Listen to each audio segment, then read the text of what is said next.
evening, West Michigan. Hope you all are safe and sound after the thunderstorms that rolled through this afternoon. Those were a little bit more widespread and intense than we were initially anticipating. So again, I hope that you all are safe and didn't have too much damage, and that if you lost power, that your restoration wait time isn't too long. Again, if you have any of those storm reports, please do send those over to us right there with the link on your screen at www.westmichiganweather.net/storm reports. We would definitely appreciate that. This evening's live stream is going to be dedicated to reviewing the additional potential for severe weather to move into the region again this evening. The areas of greatest risk for that renewed severe weather potential are going to be along and south of the I-94 corridor here. I had radar up on the screen there for a minute, and I'll go ahead and throw that back up quickly. So this is what we're watching here, just coming offshore, just to the north of Chicago there, moving out over the lake. You can see that these are considerable tag severe thunderstorm warnings for 70-mile-per-hour wind gusts, as well as half-dollar size hail, and a tornado is also possible with those thunderstorms. Remember, considerable tag is that middle tier of types of tags that can be added to severe thunderstorm warnings. So that, again, is for 70-mile-per-hour winds and half-dollar size hail there across the northern Chicago metro area there. So that's what we have going on there. There's also this special marine warning, which really caught my attention, which is main reason for this live stream right now. This special marine warning was issued by the National Weather Service in Chicago, and as you can see, it does include the far western and southwestern portion of the southern Lake Michigan waters that we cover. So there is this special marine warning in effect here for the next hour, just a little bit more than an hour. And this is for water spouts and wind gusts in excess of 50 knots, okay? Or I'm sorry, 65 knots. 65 knots is 75 miles per hour.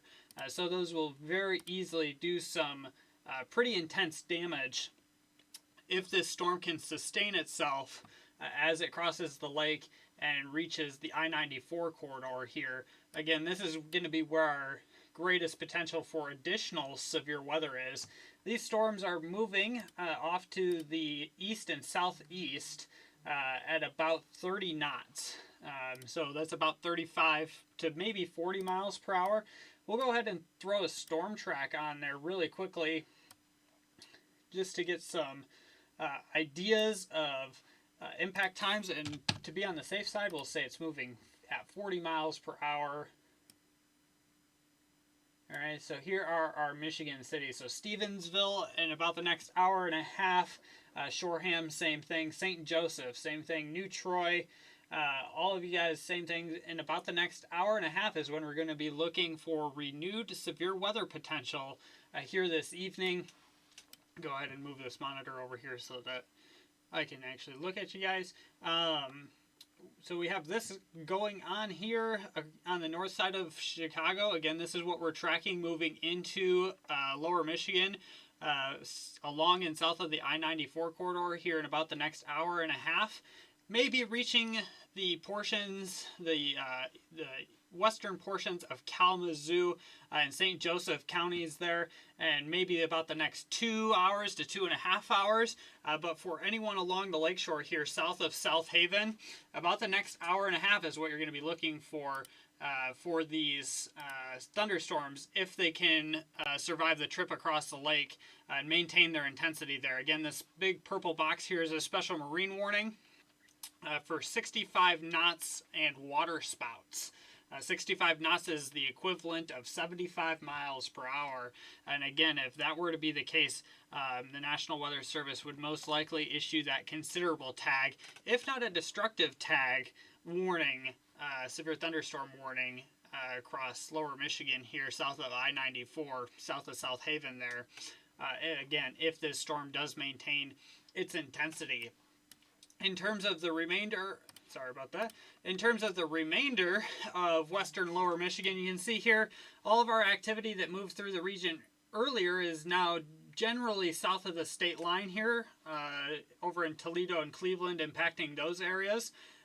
Still have some rain falling in the Sterling Heights and Detroit metro areas and to the south of that.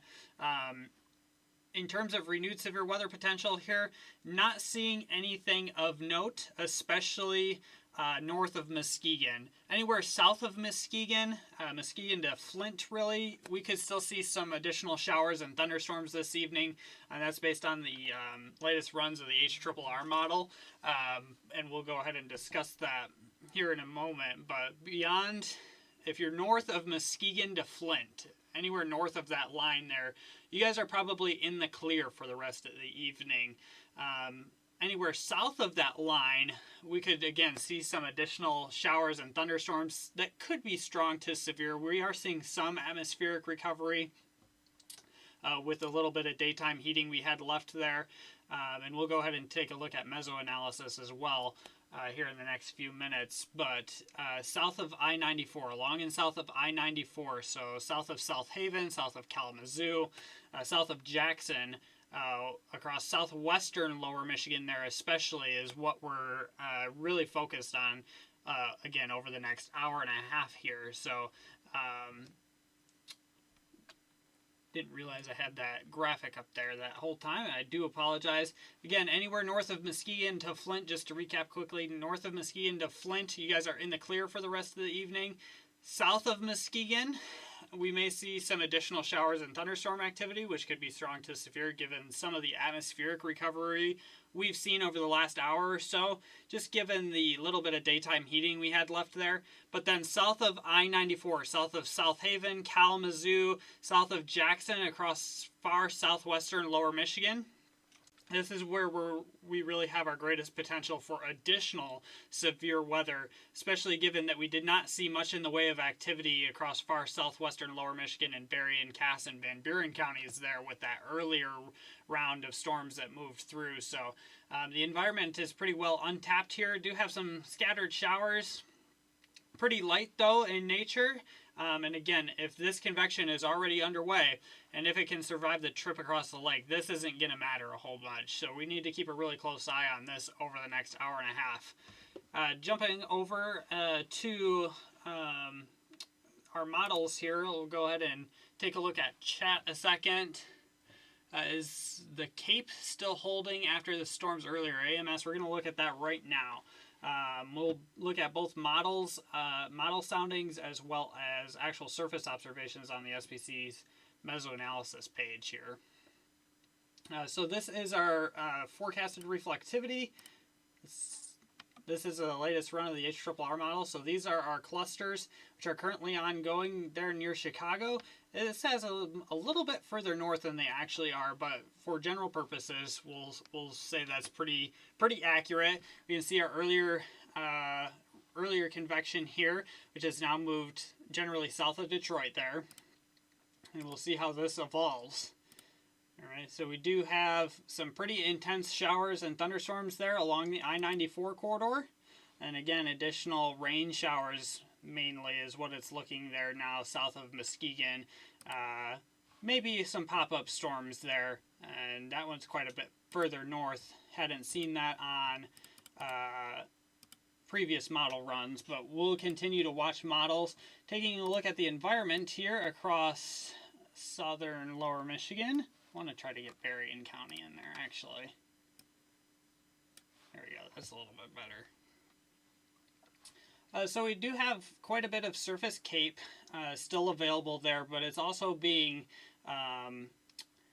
cut off, we shall say, by this convective inhibition is what this value is, and that's essentially negative CAPE. And so that's going to serve to inhibit storm activity a little bit. Not seeing a whole lot in the way of notable photograph profiles in terms of tornado potential or anything like that, but of course we'll continue to watch that. And we're really not focused on what model soundings are showing right now. It's just a good way to judge convective evolution over the last several hours, and it seems like it's doing a pretty good job of it. So we will take a look at mesoanalysis now and see what latest surface observations are looking like. So we do have some CAPE. I'll zoom in a little bit here. You have some CAPE, anywhere from 2,000 to 1,500 joules, maybe 2,500 joules per kilogram across far southern portions of Berrien County there. But we still do have some CAPE nudging into the region here, and that shower and thunderstorm activity is riding this instability gradient here. So how far south it moves before it reaches lower Michigan remains to be seen, but I think there's a decent shot just in looking at CAPE values here that will continue to track generally east across Lake Michigan and will impact these areas here south of South Haven especially. So we'll wait to see if we get any new special marine warnings from the National Weather Service in northern Indiana or Chicago. They give us a little bit more of an idea of what to expect here, but still have considerable severe thunderstorm warnings in effect there north of Chicago. And the special marine warning remains unchanged. So we'll continue to track this. Again, these storms are moving east at about 40 miles an hour. So not particularly fast, but we're looking in about the next hour to hour and a half here, generally south of South Haven and especially along and south of the I-94 corridor there for additional severe weather potential this evening. So I will take a look at chat for a few minutes. Otherwise, this is going to kind of be a short live stream, and then if needed, we'll go live again in about an hour or hour and 15 minutes or so, just as these are moving on shore here, if they are still of severe strength. So, but I will take a look at chat for just a few moments here if anyone has any specific questions. Again, if you guys have any storm reports from the activity we saw earlier, any damage that you guys have, flooding, the damage from the wind, flooding, or actual wind speed measurements, if you have a weather station or an anemometer, we'd love to get those reports from you guys. So there's a link right there, www.westmichiganweather.net/storm reports. We'd love to see what happened where you guys are at.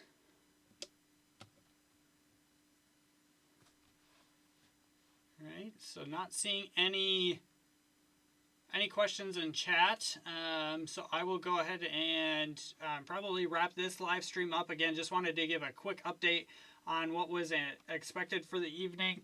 Again, we're still in a slight risk for severe weather for the remainder of the evening there.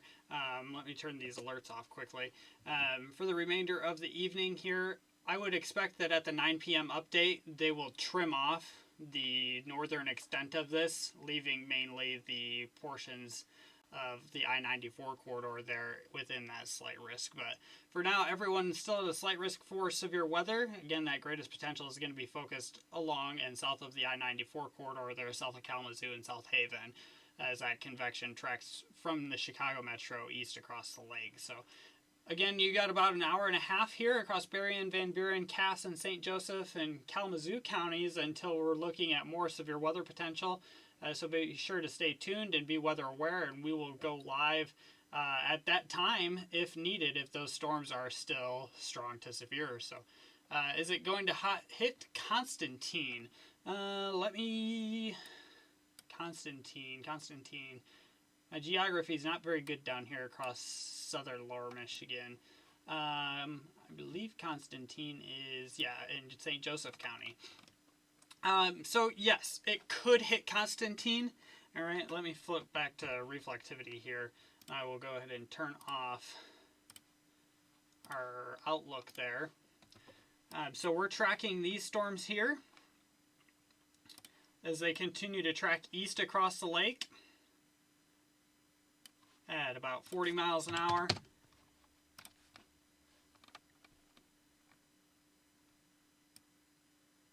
So here's Constantine in 158 minutes. Okay, so that's about 2 hours and 15 minutes, 2 hours and 30 minutes or so. Again, and that's conditional on if those storms survive the trip across the lake and how well they do as they move even further inland. But about the next 2.5 hours, if those storms are still holding together, they could be hitting Constantine at about that time. Any other questions very quickly here? Otherwise, I will see you guys in about an hour, should that become necessary, as we continue to track these storms as they cross the lake there.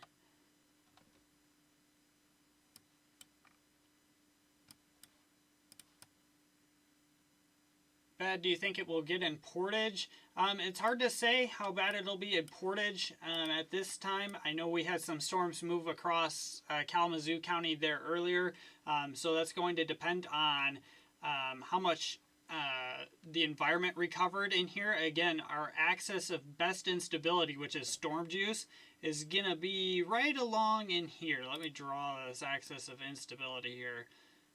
So it's kind of doing something like that. So everywhere in here and then off to the south and west has pretty good instability, which is storm juice, storm fuel. As we get into this area here, so we start to get into this area where our storms moved through earlier, we don't have as much instability. So it's going to really depend on how intense these storms are as they move on shore, as to how they perform as they progress further inland. If they come on shore a little bit weaker, they'll probably fizzle out even faster and may not reach that Portage area. If they come in as intense as they are now, they could easily reach the Portage area there and pose a strong to severe damaging wind and possibly a large hail threat. So definitely be weather aware for the next couple of hours. Not saying it's going to be a mega storm of the century by any means, but we are keeping a very close eye on this as it generally moves largely entirely offshore there, just to the north of Evanston, Illinois there. So, other questions?